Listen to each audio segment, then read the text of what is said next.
Hey guys, real quick Saturday blog for you.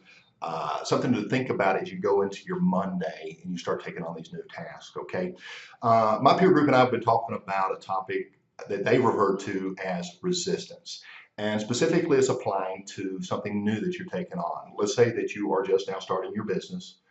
You're going to expect resistance. You're going to take on a new program in exercise or diet, what have you. You're going to encounter resistance, okay? So this is normal. But I think that we need to talk about it because a lot of times frustration is a result if we don't really think things through mentally first. And here's why. Evan Pagan is a gentleman that does a lot of training, and in one of his programs, I want to give him due credit because I thought he really did a good job. He used the 80-20 rule to illustrate what we can expect in terms of resistance in something that's new. So a new task, a new skill set, new venture that we're taking on. And his example was the space shuttle. So in his illustration, he said that the space shuttle, from the time that it launches, that first 120 seconds as it gets up, whatever, how many miles that is during that time, it breaks the gravitational force. It starts gaining momentum. During that first 120 seconds, it consumes roughly 80% of all the fuel for the entire journey that it's getting ready to take.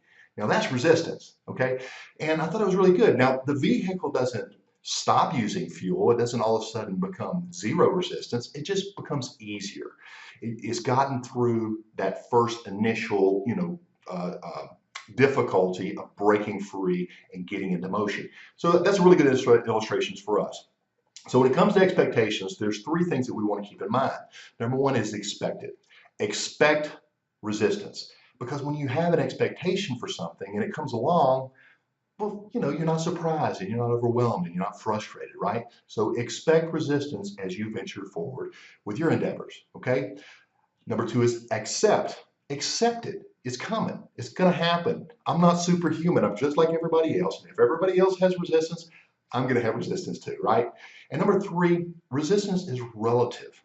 Relative meaning on that first end, when you're first getting started, there's a lot of it, okay? And you're going to be hitting from the left, you're going to be hit from the right, you're going to have surprises that are going to throw you off course, but continue to apply yourself and push through that resistance because the relativity of it means that as time goes on, it will get better.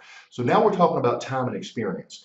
The other piece that I haven't mentioned yet is what Dr. Stephen Covey, the author of The 7 Habits of Highly Effective People, so well illustrated by his example of sharpening the saw.